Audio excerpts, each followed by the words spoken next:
Now, today, we are living in an age which is quite peculiar, because in the world of science, there are no longer any secrets, because the method of science requires that all scientists be in communication with each other, and therefore that every scientist, as soon as he has discovered something or got a good idea, he rushes into print. And it's important for him to do so, because some other scientist somewhere else in the world might be thinking about something on the same lines and would be stimulated in his work by this man's speculations, even if not by discoverers. And so the whole scientific world tries to remain in communication. And for this reason, it was absolutely impossible to keep atomic energy a secret. In former ages, that might have been managed, because there were many secrets once upon a time. And people were not admitted to these secrets unless they were in some way tested and found capable of handling them without running amok. We live in such a dangerous age because all the secrets are out in the open and anybody can run amok with them. And that's just the situation we have to face, and that is just the situation we have to handle. It is too late to stop it, because that would be, as they say, locking the door after the horse has bolted. The vice president of an extremely important corporation in the United States, very progressive and very vital, a few months ago said, "There are two major forces operating in the world today, for good or for evil. One is Red China, the other is LSD.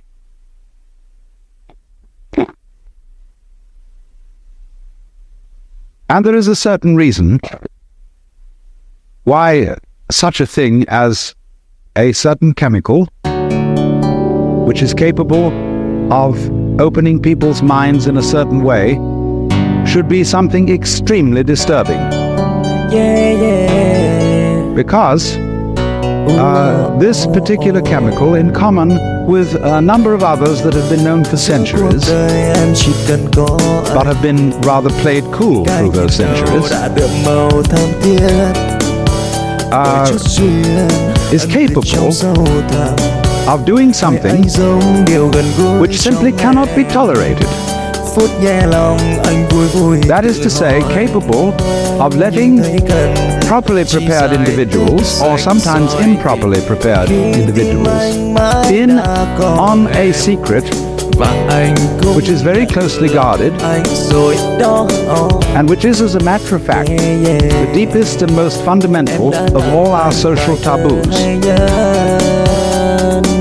I have just finished writing a book, which I've had, with a sort of tongue-in-cheek attitude, had the temerity to call The Book. And it is subtitled, "The Book, You See, on the Taboo Against Knowing Who You Are." Because that is really the thing that cannot be let out. Ask yourself this: for what reason would a person be considered hopelessly insane? What sort of claim must a person simply not make? Well, there is one, and that is if anybody claims that he is God. That simply isn't done. Certainly not in our culture, although it's very frequent in India. But in our culture, that is simply not allowed, because we, most of us, from a Christian background, and if not that, from a Jewish background, and there's a great deal in common, because both Christians and Jews are deeply concerned about somebody called Jesus Christ. Both Christians and Jews are in a way followers of Jesus Christ in different ways. He is a problem to both, because he was the man who came out and discovered he was God. And that simply is impermissible. The Jews handled it in one way. The Christians handled it quite as effectively in another way. The Christians handled Jesus perfectly, even more tactfully than the Jews, by putting him on a pedestal and saying this was the only man who ever was God, and nobody else was really so before, and certainly nobody can be so afterwards. Stop right there.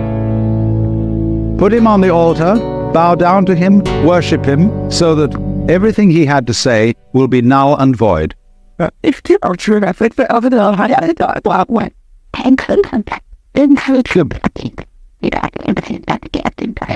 it worked beautifully.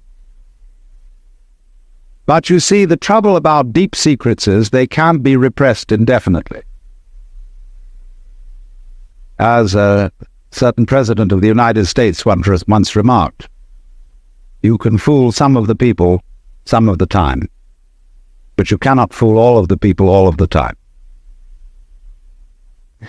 And we, human beings, have been systematically fooled by ourselves. It isn't as if there was some deep, dark conspiracy with somebody else to blame, for quite a number of centuries, into the notion that we are strangers in the universe, that the world that lies beyond the border of our skins is not ourselves, and is some quite alien mechanical contraption into which we arrive,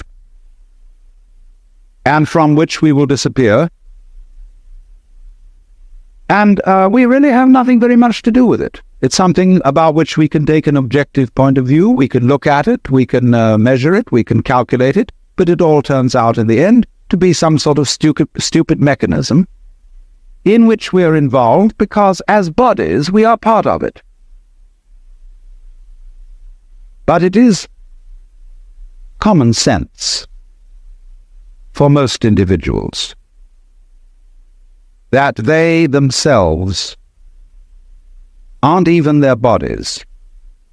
They are alienated spooks which have bodies, like people have cars,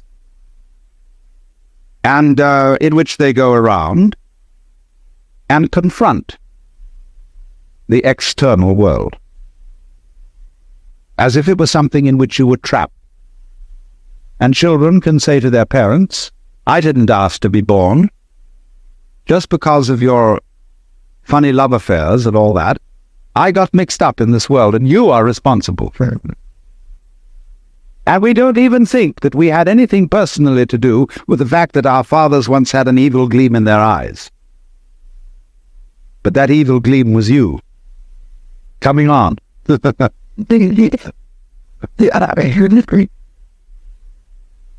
Only you see, by this idea of our own identity that we have, we're able to disclaim responsibility for all kinds of things.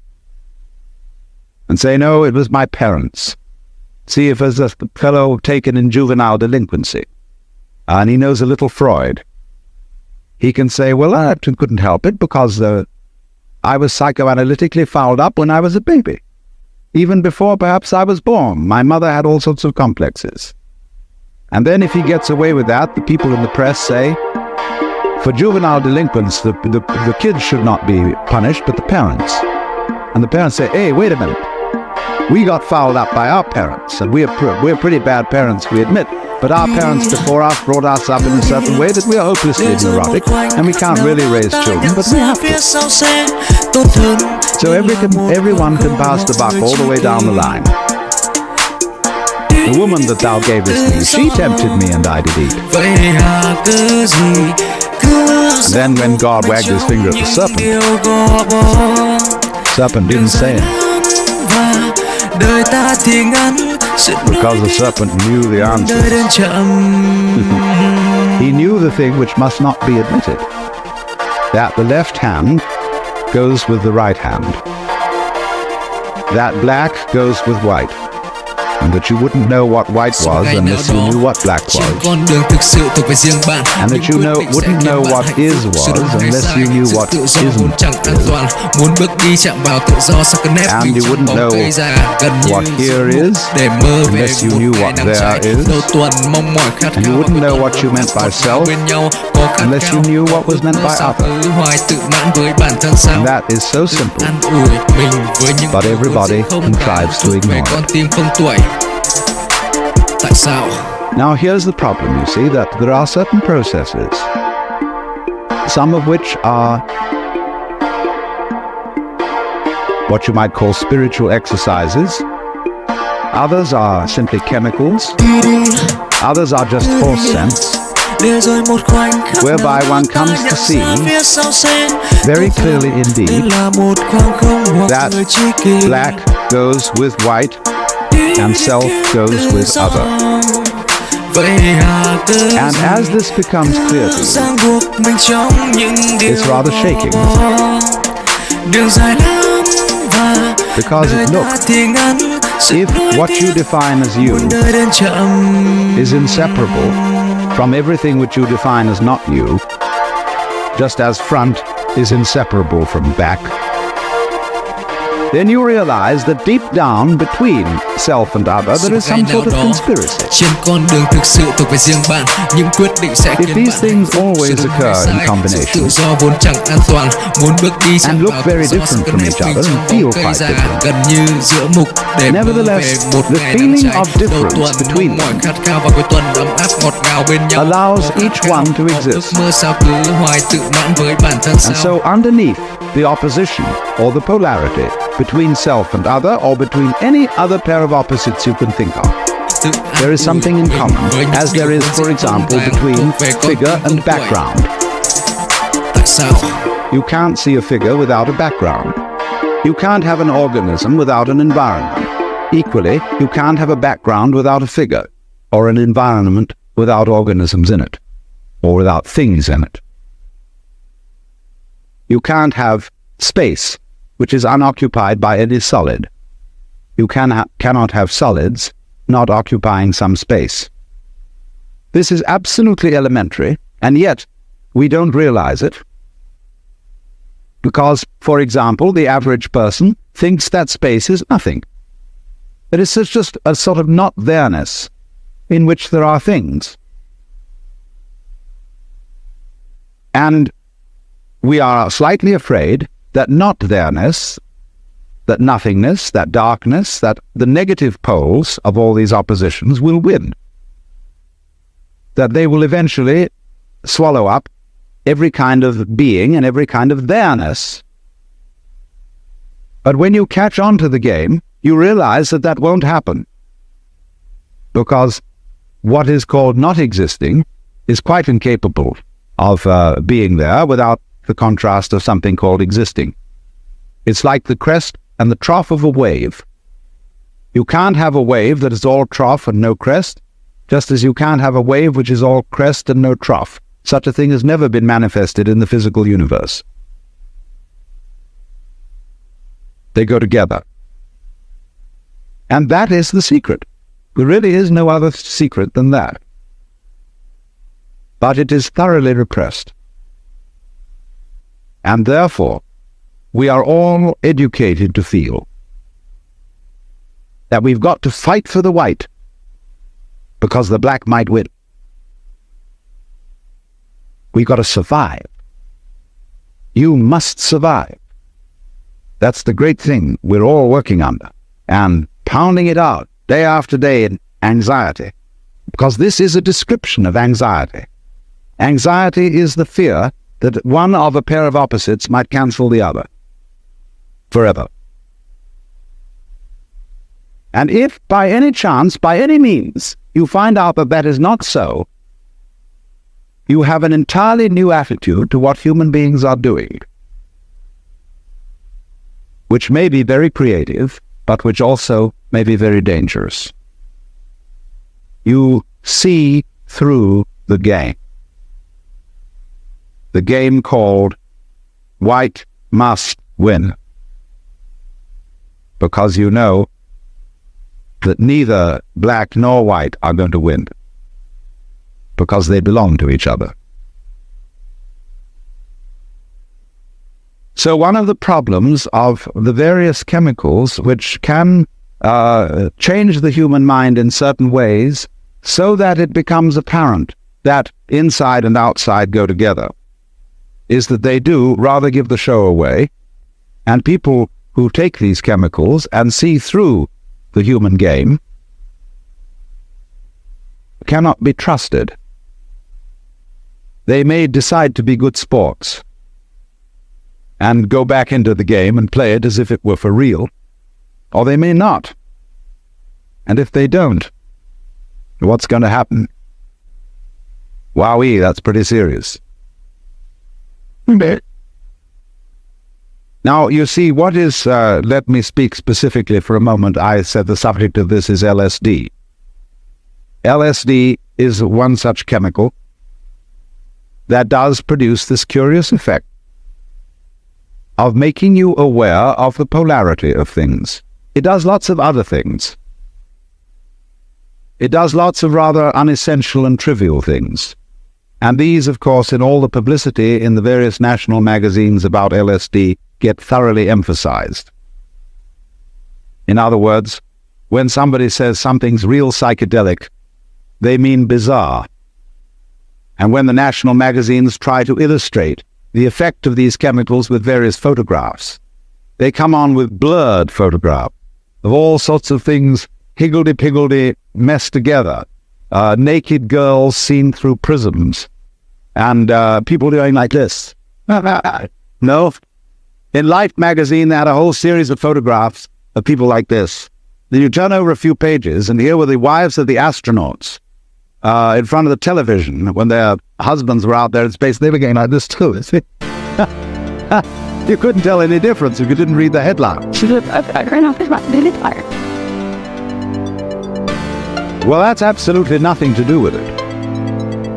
If you wanted some sort of appropriate illustration for a Life magazine article on the effects of LSD, you would have one very simple solution. You would publish the most gorgeous color reproductions of Persian miniatures and of Moorish arabesques and of the illuminations of Celtic manuscripts. That would give you the story, so far as changes in human sensation are concerned. But there would be one thing very difficult to put across in pictures, because the people who looked at them, if they didn't get the point of view, wouldn't see it. And that is what I will call the sensation, as well as the intellectual understanding of polarity. That is to say, that the inside and the outside, the subjective and the objective, the self and the other, go together. In other words, there is a harmony, an unbreakable harmony. When I'm using the word harmony, I don't necessarily mean something sweet. I mean absolute concordant relationship between what goes on inside your skin and what goes on outside your skin. It isn't that what goes on outside is so powerful that it pushes around and controls what goes on inside. Equally so, it isn't that what goes on inside is so strong that it often succeeds in pushing around what goes on outside. It is very simply that the two processes, the two behaviors, are one. What you do is what the universe does. And what the universe does is also what you do. Not you in the sense of your superficial ego, which is a very small, little tiny area of your conscious sensitivity, but you in the sense of your total psychophysical organism, conscious as well as unconscious. This is not something that arrived in the world from somewhere else altogether, that confronts an alien reality. What you are is the universe, and in fact the works, what there is, and always has been and always will be forever and ever, performing an act called a John Doe. And this is such a subversion of common sense. But is in fact, matter of fact, something, if you stop to think about it, that is completely obvious. Only everything conspires to prevent you from seeing that obvious thing. Because when you were babies, practically, all your parents and your teachers and your aunts and uncles and your older brothers and sisters got together and they told you who you were. They defined you as Johnny, who is just Johnny. And don't you come on too strong, Johnny, because, no, you've got elders and betters around you. But you're responsible. You're a free agent. You'd better be. And so, when you are told from childhood that you are expected and commanded to behave in a way that will be acceptable only if you do it voluntarily, you remain permanently mixed up. That, if anything, is permanent brain damage.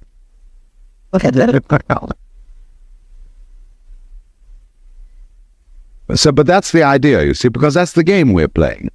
You started it. I didn't. See? That's the game we're playing. And we can make all kinds of complexities out of that, and really, in a way, have enormous fun. But once anybody sees through that, well, we are frightened. Once you get this sense of polarity, of your inside being the same process as your outside, and your ego being one and the same process as the whole universe going on, then we are afraid that people may say, well, good equals bad, and we can do anything we like, and we needn't in any way be further subject to the ordinary rules of human conduct, and we can wear what clothes we like or no clothes at all. We can have what sexual life we like. We can do anything. And we are going to generally, because the world is being rather oppressive towards us, challenge the whole thing and run amok. And a lot of people are doing just exactly that. So I want to introduce into this whole problem some ancient wisdom. I have really two things to talk about. How cultures which always did know in some way, or among whom a large number of people always did know this secret, handled it. And then I want to make some observations about how we're trying to handle it and how it's not going to work. Among the Hindus and among the Buddhists, this view of the real identity of a human being has always been known, at least by a very influential minority. The central doctrine of the Hindu way of life, I call it that rather than a religion, is in Sanskrit Tattvamasi. You're it. Put it in a kind of colloquial way. You're it. And it is the which than which there is no whicher, which they call the Brahman, or the Atman with a capital A, meaning the self. You are only just kidding that you're just poor little me. See, the function of a guru, that is to say a spiritual teacher in India, is to give you a funny look in the eye, because you come to him and say, Mr. Guru, I have a problem. I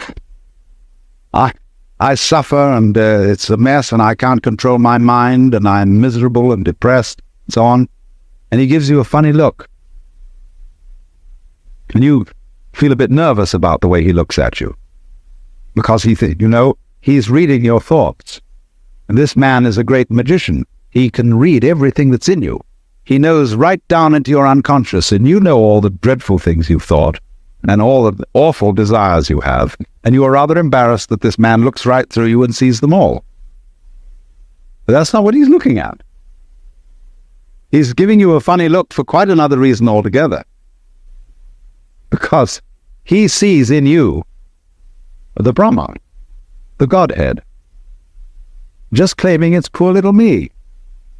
And he's going to eventually, by all sorts of subtle techniques that are called in Sanskrit upaya, that in politics means chicanery, and in spiritual education means skillful pedagogy. He is going to try and kid you back into realizing who you really are. And so that's why he gives you a funny look. Why he seems to see right through you. As if to say, Shiva, old boy, don't kid me.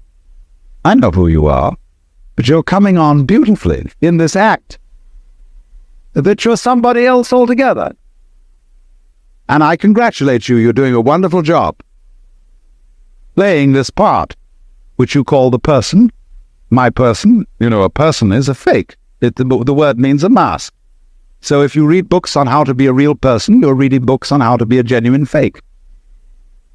The word persona, as you know, means a mask worn in Greco-Roman drama. So if I come on to the Guru and say, well, he asks you who you are, Sri Ramana Maharshi, when anybody came to him and they said to him, as people do, who was I in my last incarnation? Or will I be reincarnated again? He always replied, who's asking the question? And everybody was irritated because he wouldn't give them answers about what they were in their former lives. They just said, who are you? And he looked at you. Have you looked at photographs of this man? I keep a photograph of him close by because of the humor in his eyes. They're looking at you with a dancing twinkle, saying, come off it.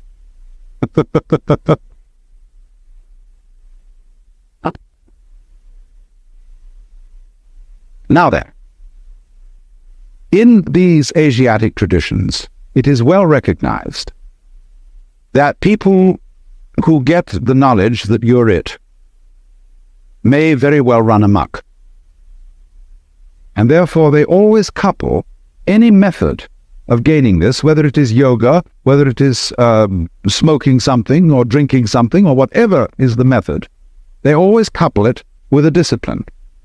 Now I know the word discipline isn't very popular these days, and I would like to have a new word for it, because most people who teach disciplines don't teach them very well.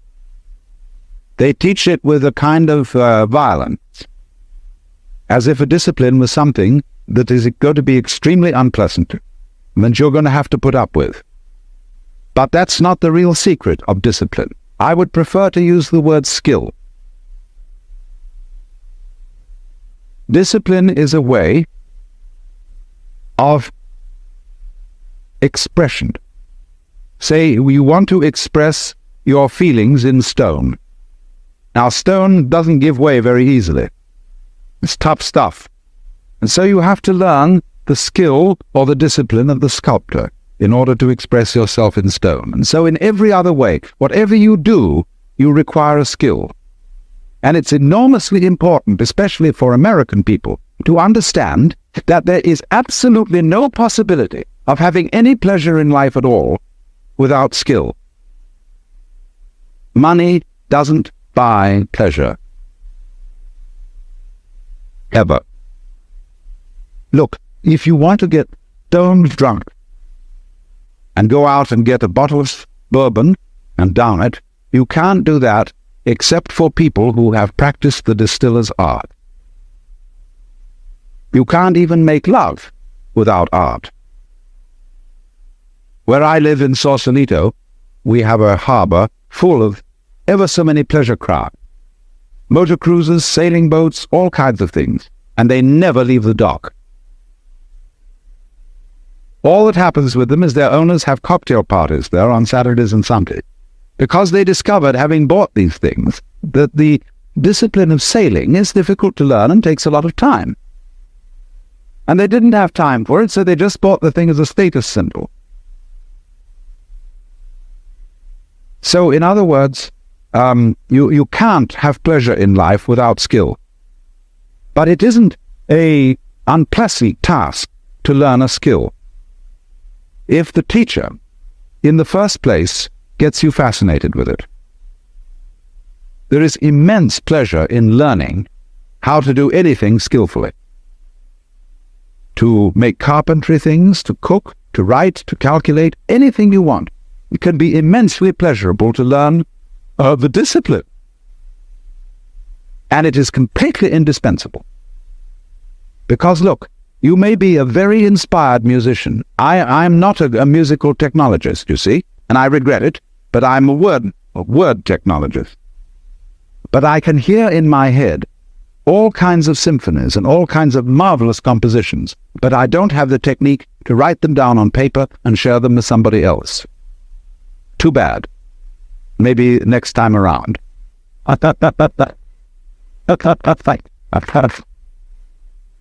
But you see, so far as words are concerned, I can express ideas because I have studied language. And I work very hard. Not that I didn't like it, I intensely enjoy the work of writing a book, although it is difficult. But it's fascinating to say what can never possibly be said. So, you see what's happening? What you have to do, you have inspiration, but then you have to have technique to incarnate, to express your inspiration. That is to say, to bring heaven down to earth, and to express heaven in terms of earth. Of course, they are really one behind the scenes. But there's no way of pointing it out unless you do something skillful. You see, we are all, at the moment, absolutely in the midst of the beatific vision. We are all one with the divine, or some, I don't like that sort of wishy-washy language, but we are all there, but we are so much there that we're like fish in water. They don't know they're in water. Like the birds don't know they're in the air because it's all around them. And in the same way, we don't know what the color of our eyes is. I don't mean whether you've got blue or brown eyes, but the color of the lens of your eye. You call that transparent, no color. See, because you can't see it. But it's basic to being able to see anything. So in order to find out where you are, there has to be some way of drawing attention to it. That involves skill. Upaya in Sanskrit. Skillful means. So, it's all very well. Anybody can have ecstasy. Anybody, as a matter of fact, can become aware that he is one with the eternal ground of the universe. But since that's what you are anyway, I'm going to ask, so what? When a hero goes on an adventure, and he leaves his people, and is going to a strange land, he could go away and just hide himself round the corner in an obscure house, and then appear a year later and say, I've been on a heroic journey, and tell all sorts of tales. And they say, prove it. Because they expect him to bring back something which nobody has seen before. Then they believe you've been on a journey. So in the same way exactly, anybody who goes on a spiritual journey must bring something back. Because if you just say, oh man, it was a gas. Anyone can say that. Now this is why in the doctrines of Buddhism, there is a differentiation between two kinds of enlightened beings. They are both forms of Buddha, which is to say the word Buddha means somebody who has awakened, who has discovered the secret behind all this. That in other words, all this thing we call life with its frantic concerns is a big act, which you, in your unconscious depths, are deliberately setting up.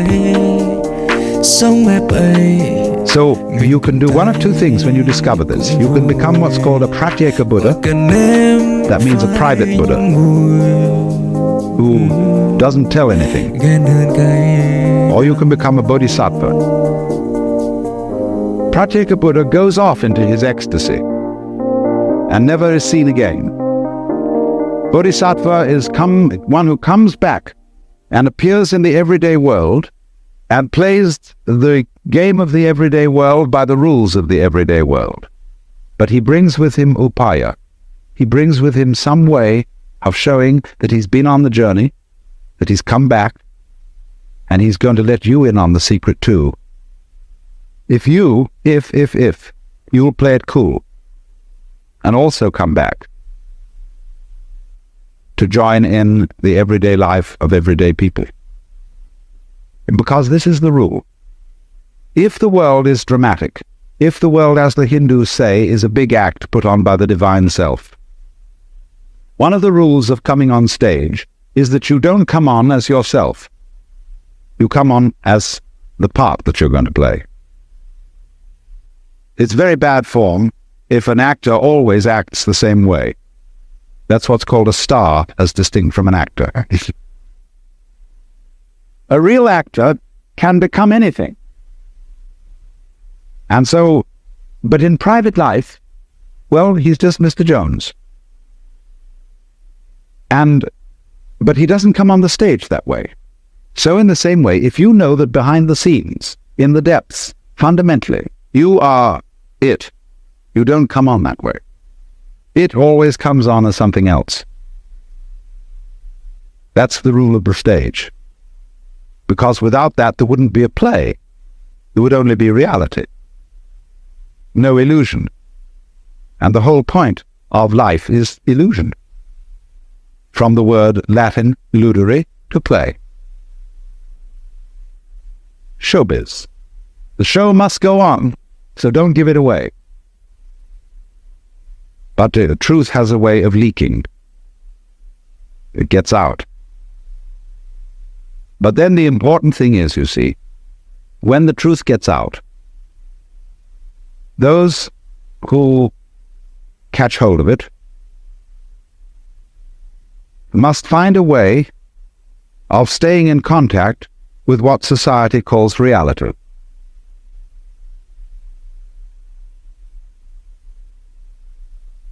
That is to say, if you have a radio, you don't only need an antenna, you also need a ground.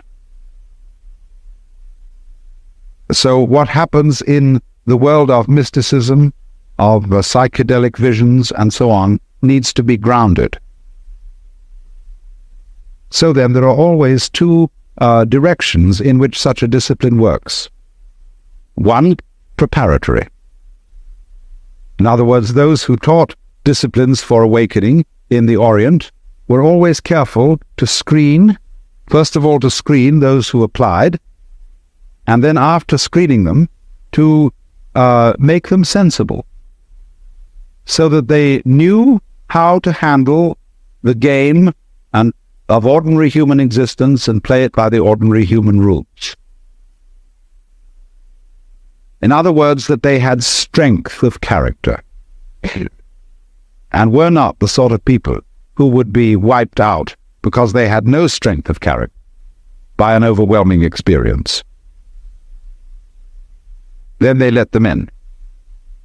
But there are certain disciplines, such as Zen, where you get into the essential secret very early on in the discipline. And after that, they are concerned with much more training in showing you how to use it, how to use the power, to use the vision which you have acquired. And so it is with the current, what we will call LSD scene, that is raging through the United States. It unfortunately lacks discipline. And I'm not trying to say this in a kind of severe, authoritarian, paternalistic way, but only that it would be so much more fun if it had it. In other words, when people try to express what they have seen in this kind of changed state of consciousness, they show 5 movies going on at once, projected upon torn bed sheets, with stroboscopic lights going as fast as possible at the same time, and 11 jazz bands playing. And they're going to blow their minds, baby. Yeah. And everybody else who hasn't seen this thing look around and say, well, it's a mess. I don't like the looks of it. Let's suppose that while you were very, very high on LSD, you looked into a filthy ashtray and you saw the beatific vision, which is, of course, the case, because wherever you look, if your eyes are open, you will see the face of the divine. Then you come out of your ecstasy with the dirty ashtray and say to everybody, here it is.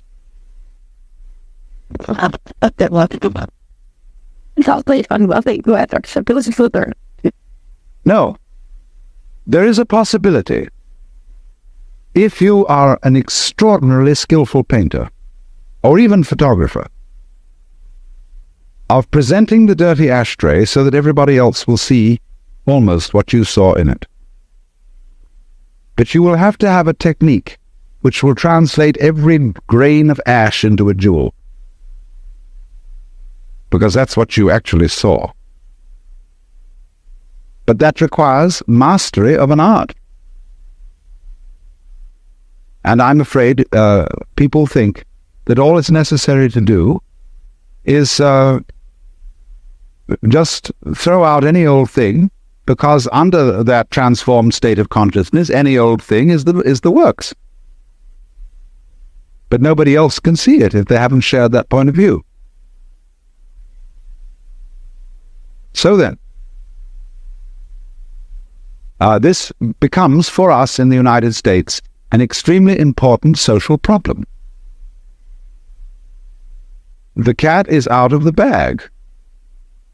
We are living in a scientific world where secrets cannot be kept. And anyone, anytime, can pick up something which will short-circuit all the ancient religious techniques, yoga practice, meditation, etc., etc. This is all very embarrassing, but it will happen. Not for everybody, but for a lot of people. And they will see what all those sages and Buddhas and yogis and prophets saw in ancient times, and it will be very clear.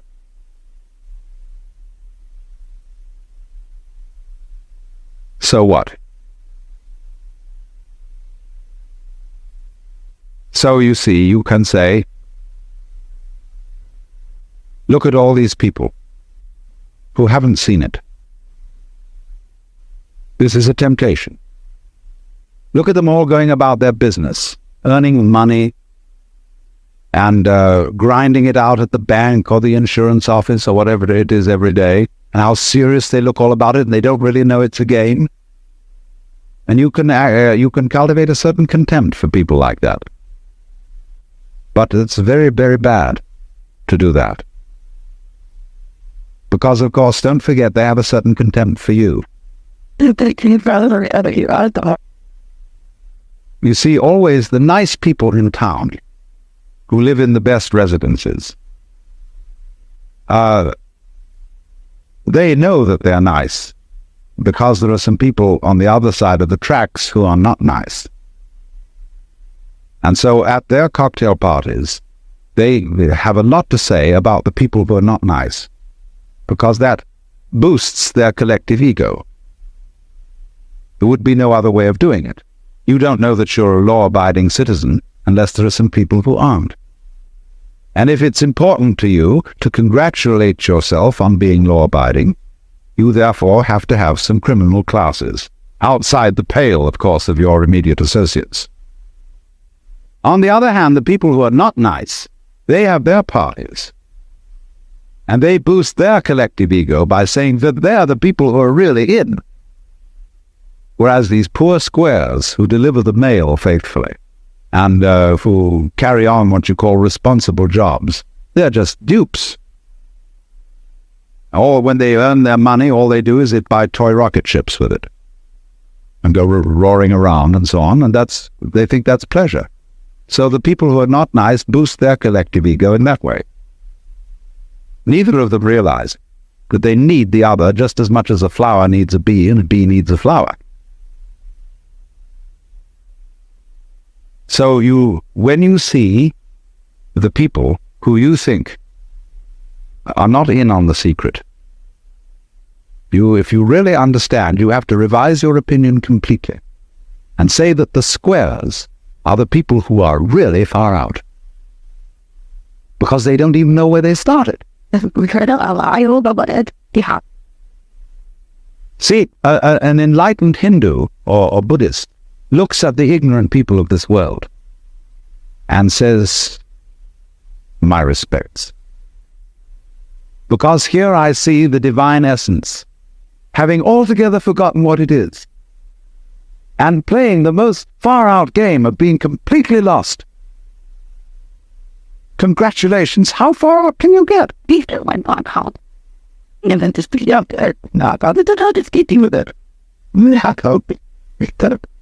So if you understand that, you don't start a war with people you might say are square. Don't challenge them. Don't bug them. Don't frighten them. The reason is not because they are immature, because they are babies, and you mustn't scare babies. It's nothing to do with that. You mustn't frighten them because they are doing a very far-out act. They are walking on a tightrope, miles up. And they've got to do that balancing act, and if you shout, they may lose their nerve. See, that's what we call the responsible people of the world are doing. It is an act, it's a game, just like the tightrope walker. But it's a risky one, and you can get ulcers from it, and all sorts of troubles. But you must respect it. And say, congratulations on being so far out.